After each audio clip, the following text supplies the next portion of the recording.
नमस्कार प्यारे विद्यार्थियों, मैं हूं अजय पांडे और आप देख रहे हैं आपका अपना YouTube channel जैनित academic classes.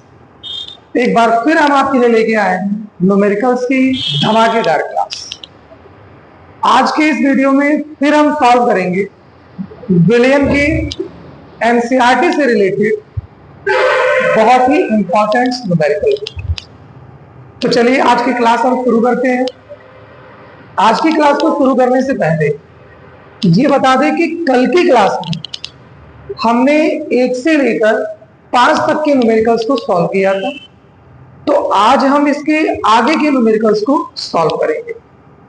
Numericals solve करते समय जो भी फार्मूले यूज हो रहे हैं वो फार्मूले हमने आपको कल बड़े अच्छे से समझाए भी थे। तो आज की क्लास बड़ी ही मजेदार है, तो क्लास को ध्यान से देखते हुए अपने न्यूमेरिकल्स को सॉल्व करने का प्रयास करें। चलिए चर्चा करते हैं हम आज के न्यूमेरिकल नंबर 6 से। न्यूमेरिकल नंबर 6 कह रहा है कि एक पेय जल का नमूना कैंसर जन्य पदार्थ क्लोरोफॉर्म से बहुत अधिक दूषित है। इसमें दूषितता का स्तर 15 ppm है।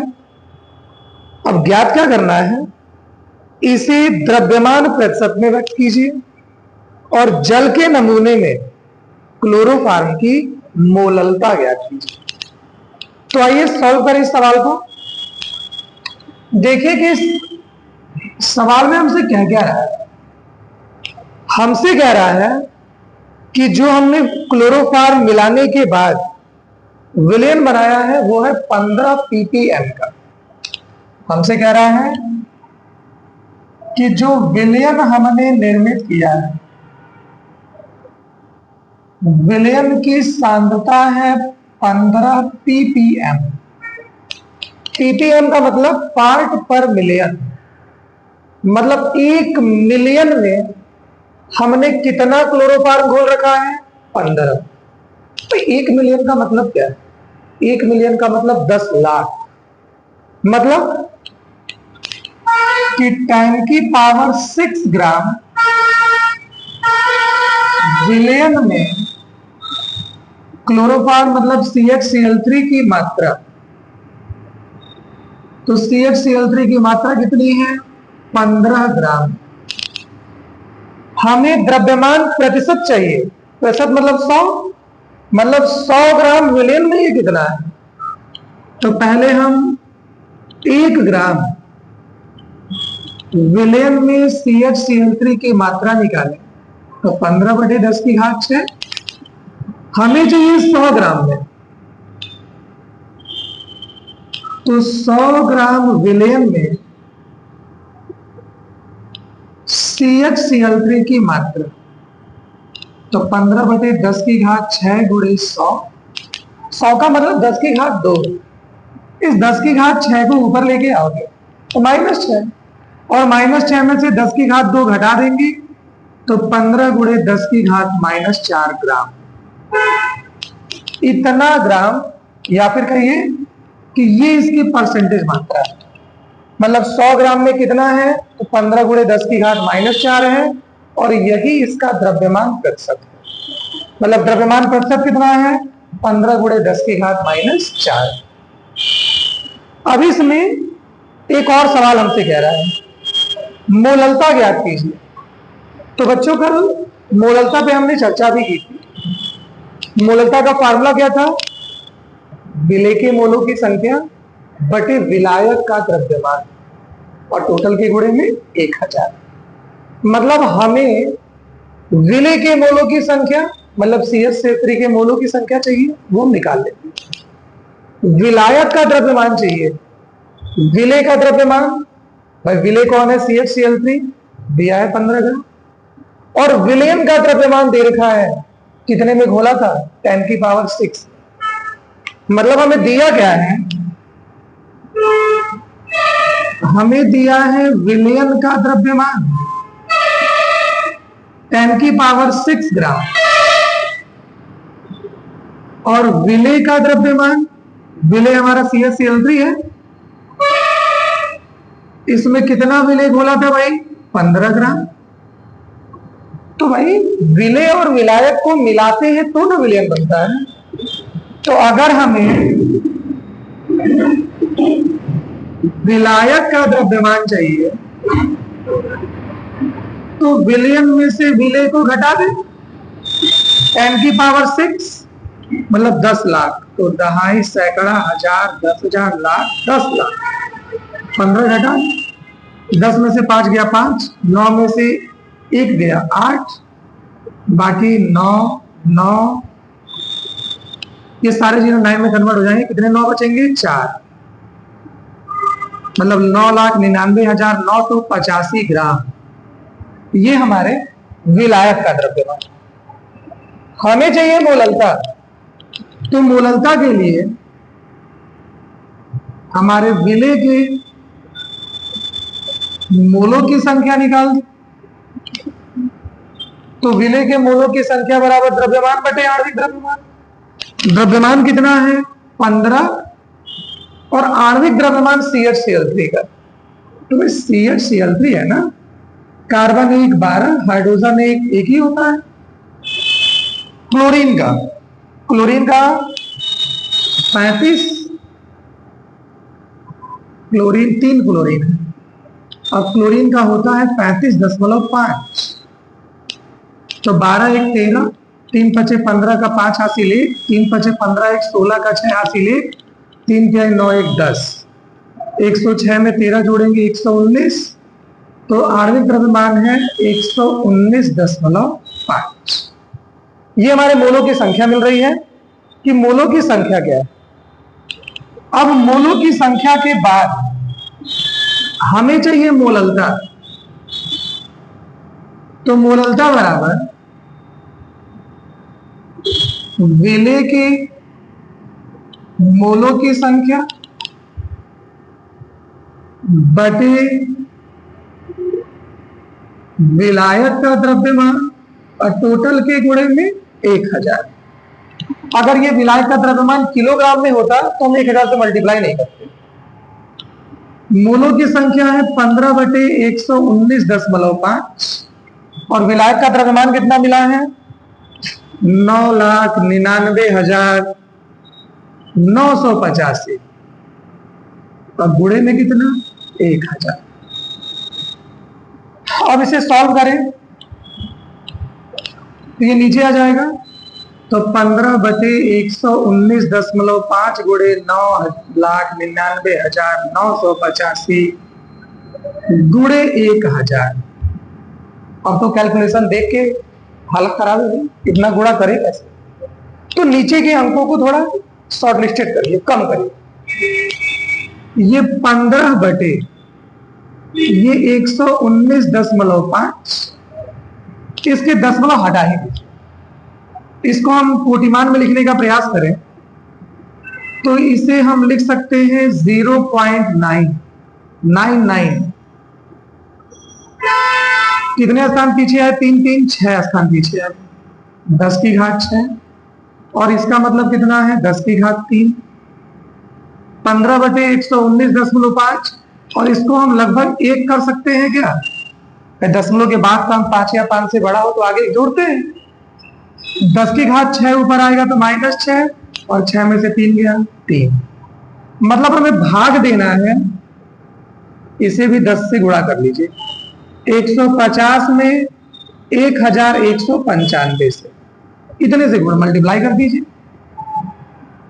तो ये भाग दे 1195 से 150, तो क्या मिलेगा भाई? 10 लगाए, भागने गया, 10 लगाए 0 हो रहा है, एक बार में भाग जा रहा है। 1195, 10 में से 5 गया 5, 9 में से 9 गया 0, 4 में से 1 गया 3 0, 11 3 2 बार भाग जा रहा है, तो 0.12 इंटू 10⁻³ ये हमारे दिए गए विलयन की मोललता है। तो दिक्कत नहीं है साथियों, तो आगे भी कोई समस्या होने वाली नहीं है। तो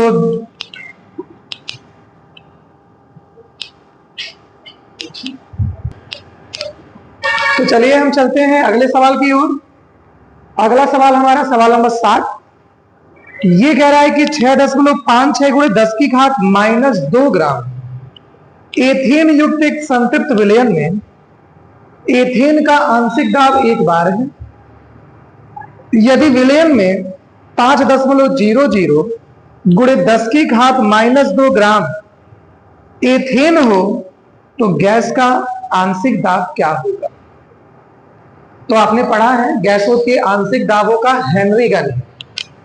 हेनरी का नियम कहता है कि दाब P = KH × X, जहां KH हेनरी नियतांक है और X हमारे विलेय की मात्रा है।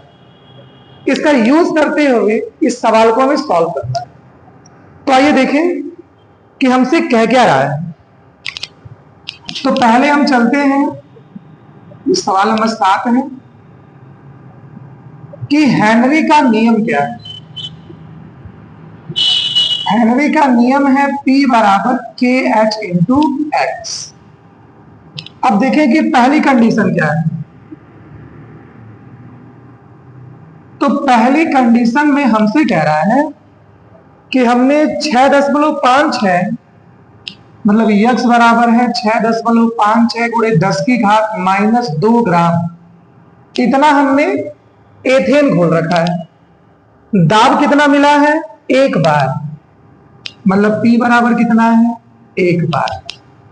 या वैल्यू रखें तो 1 = KH × 6.56 × 10⁻², या फिर KH का मान निकाल लें तो 1/6.56 × 10⁻²।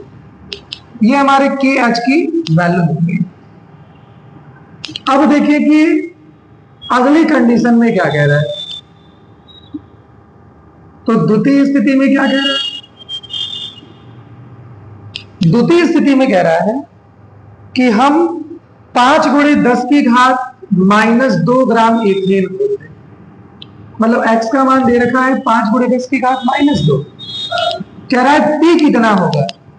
तो भाई P बराबर है KH × X। KH की वैल्यू है हमारे पास 1/6.56 × 10⁻², और x कितना? 5 × 10 की घात -2। 10 की घात -2 से 10 की घात -2 कटेगा, ऊपर नीचे 100 से गुणा कर दी तो 500/656। अब 656 से 500 में भाग दीजिए, भाग जाएगा नहीं, 10 में लगाए 0 बढ़ाए, 6 × 7 = 42, 7 बार 7 × 6 = 42 का 2 हासिल 4, 7 × 5 = 35, 4 × 39 का 9 हासिल 3, और 7 × 6 = 42, 42 और 3 = 45। तो 10 में से 2 गया 8, 9 में से 9 गया 0, 9 में से 5 गया 4, 0 बढ़ाइए। अब 6 × 6 = 36, मतलब P बराबर कितना मिल रहा है? तो 0.76 बार, इतना। अब हमारे एथेन की जो मात्रा दी गई है वो मात्रा इस पर दाब आरोपित करेगी। कितना दाब आरोपित कर रही है? तो 0.76 बार। तो ये है साथियों सवाल नंबर 7। और वादा है हमारा आपसे कि अगर आप हमारे क्लास के रेगुलर स्टूडेंट रहे तो किसी न्यूमेरिकल में आपको कोई समस्या होने वाली नहीं, क्योंकि हम भरपूर प्रयास करेंगे कि आपके जो भी डाउट हो सके वो डाउट हम हर क्लास में क्लियर करते हुए आए। तो आइए अब चलते हैं अगले सवाल, सवाल नंबर 8 की ओर। तो देखिए सवाल नंबर 8 क्या कह रहा है। सवाल नंबर 8 कह रहा है कि एक अवाष्पशील विलेय पदार्थ का 2% जलीय विलयन विलायक के समान क्वथनांक पर 1.004 बार वाष्प दाब रखता है। विलेय पदार्थ का मोलर द्रव्यमान ज्ञात कीजिए। यह मोलर द्रव्यमान की बात हो रही है। अब इस मोलर द्रव्यमान की अगर हम बात करें तो मोलर द्रव्यमान का जिक्र हमें मिलता है राउल्ट के नियम, जहां पे हम वाष्प दाब का आपेक्षिक अवनमन पढ़ते हैं। वाष्प दाब के आपेक्षिक अवनमन के लिए राउल्ट का नियम आप अप्लाई करते थे, और इस सवाल को सॉल्व करने के लिए भी हम हमारे राउल्ट के नियम को अप्लाई करेंगे। तो आइए देखिए पहले इस सवाल में क्या क्या। तो देखिए इस सवाल में हमसे क्या कह रहा है, इस सवाल में हमसे कह रहा है कि हमने 2% जली विलयन लिया है। तो 2% जली विलयन का मतलब कि 100 ग्राम विलयन में कितना विलय घोल रखा है हमने, 2 ग्राम। मतलब हमारे विलय का द्रव्यमान स्मॉल w बराबर कितना है, 2 ग्राम। विलयन का द्रव्यमान, विलयन का द्रव्यमान कितना है, 100 ग्राम। क्योंकि 100 ग्राम विलयन में ही तो 2 ग्राम विलय है, इसी को हम कह रहे हैं कि 2% हमने विलयन तैयार किया है। तो भाई विलायक का द्रव्यमान कितना होगा। तो बच्चों हम विलय और विलायक को मिलाते हैं तो ना विलयन बनता है। तो विलायक के लिए क्या करें, 100 में से 2 घटा दें। विलायक के द्रव्यमान को कैपिटल W से डिनोट करेंगे, कितना मिलता है, 98 ग्राम। तो दिक्कत नहीं। कह रहा है कि हमने जो विलयन बनाया है उस विलयन का वाष्प दाब कितना है। तो कह रहा है कि विलयन का वाष्प दाब कितना दे रखा है, 1.004। ये PS बराबर 1.004। अब अगर हम शुद्ध जल के वाष्प दाब की बात करें तो शुद्ध जल का वाष्प दाब P0 बराबर कितना होता है, 1 वायुमंडल। लेकिन हमें ऊपर जो दाब दे रखा है वो किसमें दे रखा है, बार में। मतलब हमें ये जो दाब चाहिए वो भी किसमें चाहिए, बार में चाहिए। और 1 वायुमंडल में कितने बार होते हैं, तो 1.013 बार होते हैं। अब हम आते हैं राउल्ट के नियम से। तो राउल्ट का नियम वाष्प दाब के आपेक्षिक अवनमन के लिए, तो वाष्प दाब का आपेक्षिक अवनमन P0 माइनस PS अपान P0 बराबर W अपान M इंटू कैपिटल M अपान कैपिटल W। P0 कितना, 1.013, PS कितना, 1.004, P0 1.013। स्मॉल w विलय का द्रव्यमान और स्मॉल m विलय का आणविक द्रव्यमान। स्मॉल w कितना है, 2 ग्राम। स्मॉल m तो हमें कैलकुलेट करना है। कैपिटल M कितना है, तो हमने इसमें घोला क्या था, तो कह रहा है कि हमने इसमें जल में घोला। तो जल का हमारा विलायक है जल, जल के कैपिटल W का मान दे रखा है कितना, 98। और जल का आणविक द्रव्यमान कितना होता है साथियों, जल का आणविक द्रव्यमान निकालोगे H2O का तो 2 गुणे 1 ऑक्सीजन का 16, 16 2 18। इसका आणविक द्रव्यमान 18 है। अब अगर इसे आगे सॉल्व किया जाए तो यम है, चाहे पहले से घटा लीजिए, घटाएंगे तो 13 में से 4 गया 9, 0 0 0 बटे में 1.013 बराबर 2 से काट भी सकते हैं, 2 चौक 8, 2 9 18। तो ये बचता है 1 बटे यम गुणे 18 बटे 49। इन्हें गुणा कर दीजिए तो यम बराबर ये 18 बटे 49, इन्हें गुणा करेंगे, ये भाग वाली राशि गुणे में, गुणे वाली राशि भाग। दशमलव पहले हटा लीजिए, 18 बटे 49 कितने से मल्टीप्लाई कर दे, 1000 से, तो 1000 13 बटे 9, ये 9 दूना 18, 2 से गुणा कर ले भाई, 2 तिहाई 6, 2 1 कम 2, 2 1 कम 2 बटे कितना 49। 49 से भाग दे दीजिए 2026 में, तो कितना मिलेगा भाई, कितनी बार भाग जाएगा, 4 चौको 16 4 बार में, 9 चौको 36 का 6 हासिल 3, 4 चौको 16 3 19, 12 में से 6 गया 6, 49 1 कम 49, 16 में से 9 गया 7 1, 10 लगाए 0 बढ़ाए। कितनी बार में भाग जा सकता है? 3 बार में। तो आंसर कितना आता है हमारा? यम बराबर 41.3। मतलब हमने जल में जो विलेय पदार्थ घोल रखा है उस विलेय पदार्थ का मूलर द्रव्यमान है कितना? 41.3। यह है हमारा सवाल नंबर 8। तो आगे चलें, आइए देखा जाए अगला सवाल। अगला सवाल हमारा सवाल नंबर 9। ये कह रहा है कि हेप्टेन तथा ऑक्टेन आदर्श विलयन बनाते हैं।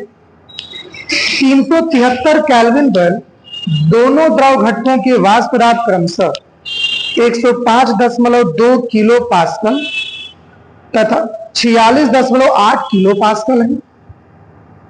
20 ग्राम हेप्टेन और 35 ग्राम ऑक्टेन के मिश्रण का वाष्प दाब क्या होगा? तो आइए पहले तो ये देखें कि इन दोनों का वाष्प दाब है कितना। तो ध्यान दीजिएगा, 373 केल्विन कह रहा है। 373 केल्विन मतलब 0 डिग्री सेल्सियस। तो जो 0 डिग्री सेल्सियस पे वाष्प दाब है वो हमको दे रखा है दोनों का। तो पहले किसकी बात कर रहा है? हेप्टेन का। तो 373 केल्विन पर हेप्टेन का वाष्प दाब, इसको ए मानते हैं। तो P0 E बराबर कितना दे रखा है भाई? कह रहा है कि ये वाष्प दाब रखता है 105.2 किलो पास्कल। 105.2 kilo pascal. और फिर 373 डिग्री केल्विन पर ऑक्टेन का वाष्प दाब दे रखा है। ये हमारा P0B कितना वाष्प दाब रखता है ये? तो ये रखता है 46.8 किलो पास्कल। 46.8 kilo pascal. हमसे इनकी मात्राएं दे दी गई हैं। मात्रा दे रखा है कि हेप्टेन की मात्रा, तो हेप्टेन ये माना है हमने WA बराबर, कह रहा है कि हेप्टेन है 26 ग्राम। ऑक्टेन की मात्रा भी दे रखा है। ऑक्टेन कितना है भाई? 35 ग्राम। अब हमसे कह रहा है कि जो मिश्रण का वाष्प दाब होगा वो कितना होगा।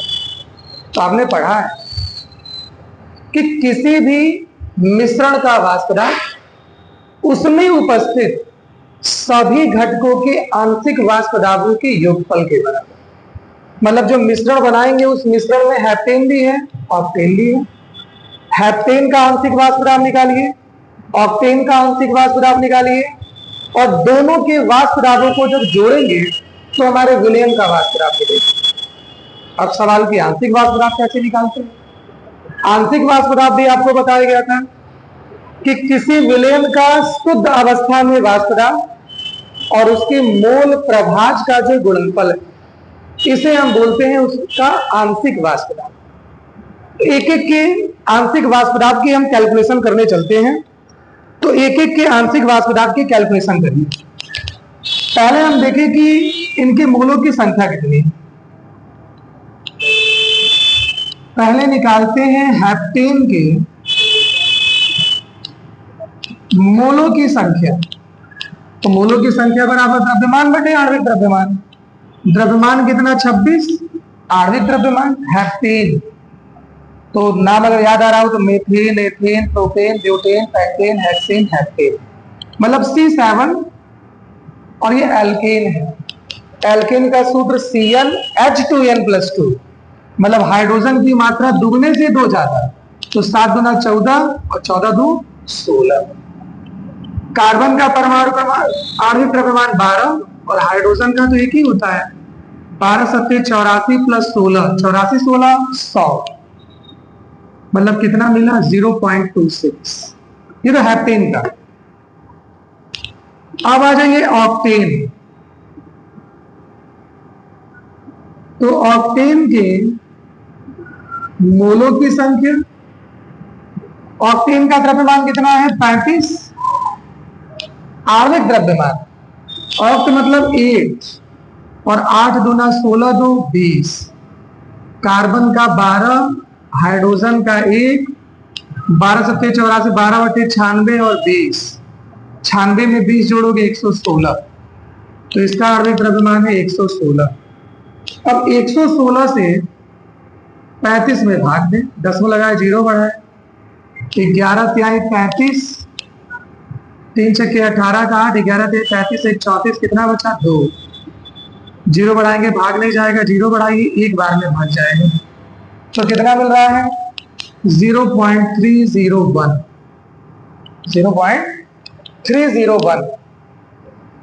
अब इनके मोल प्रभाज की गणना कीजिए। तो हम निकालते हैं हेप्टेन का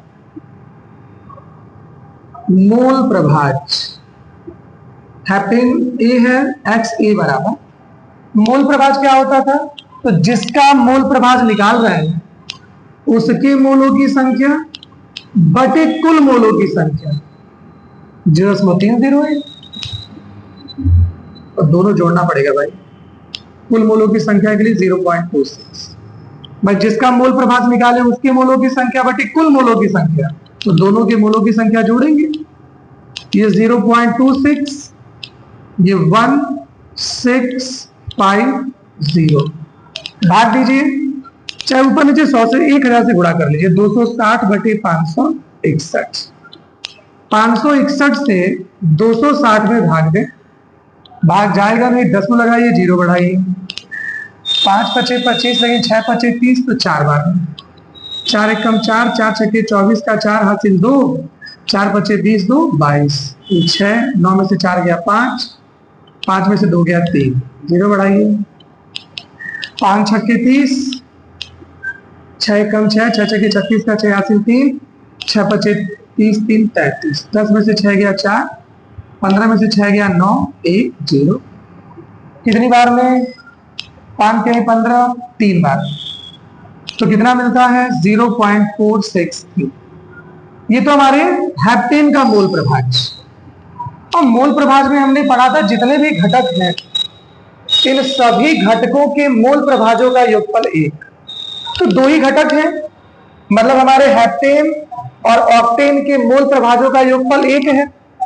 तो भाई ऑक्टेन का मोल प्रभाज निकालने के लिए 1 में से हेप्टेन का मोल प्रभाज घटा है। मतलब अगर हम हेप्टेन का मोल प्रभाज निकालें XB बराबर, तो 1 XA है 0.463, तो 10 में से 3 गया 7, 9 में से 6 गया 3, 9 में से 4 गया 5, ये इसका मोल प्रभाज। अब हमसे कह रहा है कि हमारे मिश्रण का वाष्प दाब, तो मिश्रण का वाष्प दाब P बराबर P0A इंटू XA और P0B इंटू XB। P0A कितना है? तो P0A है 105.2 गुणे XA कितना है? 0.463। P0B कितना है? 46.8 और XB कितना है? 0.537। मल्टीप्लाई करिए भाई, 105.2 में 0.463, 3 दूना 6, 3 पचे 15, 3 एकम 3, 6 दूना 12 का 2 हासिल 1, 6 पचे 30, 1 31, 6 एकम 6, 4 दूना 8,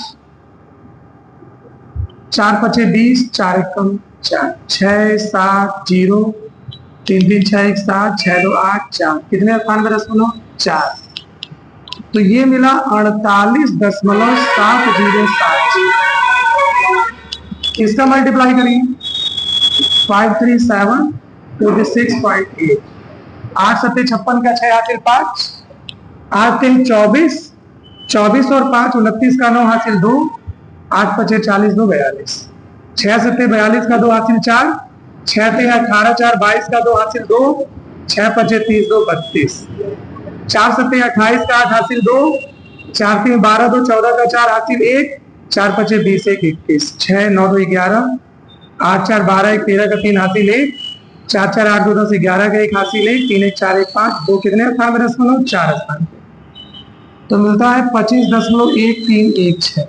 ऐड करिए तो 6 6 12 का 2 हासिल 1, 7 1 8 9 3, 7 1 8, 8 5 13 का 3 हासिल 1, 4 2 6 1 7। इतना किलो पास्कल हमारे दिए गए मिश्रण का वाष्प दाब है। तो साथी ये है हमारा सवाल नंबर 9। तो चलिए अब हम चलते हैं हमारे सवाल नंबर 10 की तरफ। सवाल नंबर 10 में कह रहा है कि 300 केल्विन पर जल का वाष्प दाब 12.3 किलो पास्कल है। इसमें अवाष्पशील विलेय पदार्थ के एक मोलल विलयन का वाष्प दाब ज्ञात कीजिए। चलिए ठीक है, हमसे कह रहा है कि एक मोलल विलयन, तो एक मोलल विलयन का अर्थ क्या है? मोललता की परिभाषा याद आ जाए तो हमने लिखा था कि 1 किलोग्राम विलायक में उपस्थित विलेय के मोलों की संख्या। तो एक मोलल विलयन का मतलब कि हमारे 1 मोल विलेय को घोला गया है 1 किलोग्राम विलायक। ये जल की बात कर रहा है, तो विलायक कौन है? जल। मतलब हमारे विलेय की मोलों की संख्या कितनी है? तो विलेय के मोलों की संख्या है 1, और हमारे विलायक जल है, विलायक का द्रव्यमान कितना है? 1 किलोग्राम। और 1 किलोग्राम में कितने ग्राम? 1000 ग्राम। ये इसके कहने का मतलब है कि 1 किलोग्राम विलायक में विलेय कितना है? 1 मोल है। अब हम हमारे जल के मोलों की संख्या निकालें। तो मोलों की संख्या बराबर द्रव्यमान बटे आणविक द्रव्यमान। 18 5 90, 10 बचा। फिर 18 5 90, 10 बचा। ये 10 बचता ही रहेगा, तो 55.555 मिलेगा, तो 5 6 कर देगा। ये इसके मोलों की संख्या। अब हमारे 300 केल्विन पर जल का वाष्प दाब दे रखा है, तो 300 केल्विन पर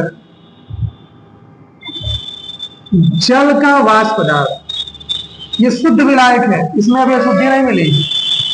तो ये क्या है? T0 बराबर क्या दे रखा है? तो कह रहा है 12.3 किलो पास्कल। 12.3 किलो पास्कल हमसे कह रहा है कि जब हम इसमें हमारे अवाष्पशील विलेय को मिला देंगे तो विलयन का वाष्प दाब कितना होगा?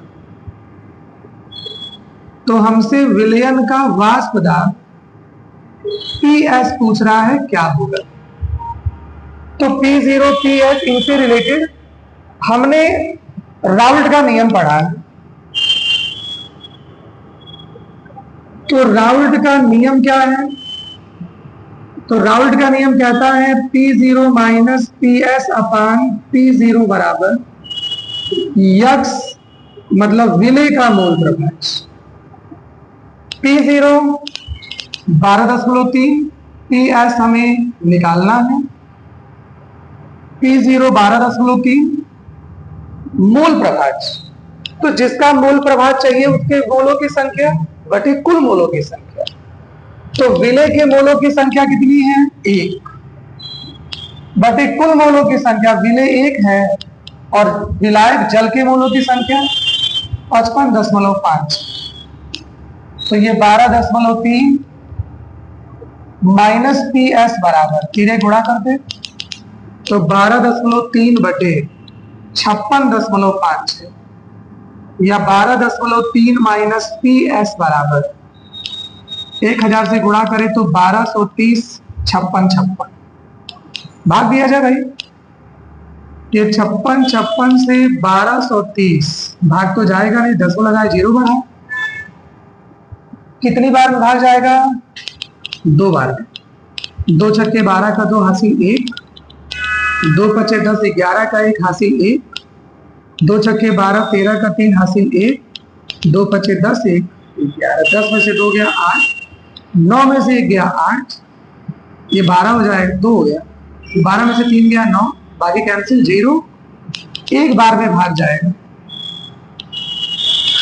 तो मिल कितना रहा है? ये मिल रहा है 0.21। चाहे एक अंक और चली लीजिए। तो ये हो गया 56, 10 में से 6 गया 4, 7 में से 5 गया 2, 8 में से 6 गया 2, 9 में से 5 गया 4, 0 बढ़ा लें तो 5 बटे 40 नहीं 6, 5 बटे 40 6 48 नहीं, 5 सत्ते 35, तो 217। या फिर PS को ट्रांसफर करें तो हमारा PS बराबर क्या हो जाएगा? माइनस को ट्रांसफर किए प्लस ये आ जाएगा ट्रांसफर होके, तो 12.3 प्लस 0.217 कितना मिलेगा? 7 1 3 2 5 10.12। मतलब अब कितना है? तो 12.517 किलो पास्कल का वाष्प दाब अब ये प्रदर्शित करेगा। तो साथियों ये है हमारे सवाल नंबर 10 तक के सारे न्यूमेरिकल्स। तो आज की क्लास में बस इतना ही, फिर आपसे मुलाकात होगी आगे न्यूमेरिकल के साथ अगले वीडियो में। तब तक के लिए जय हिंद।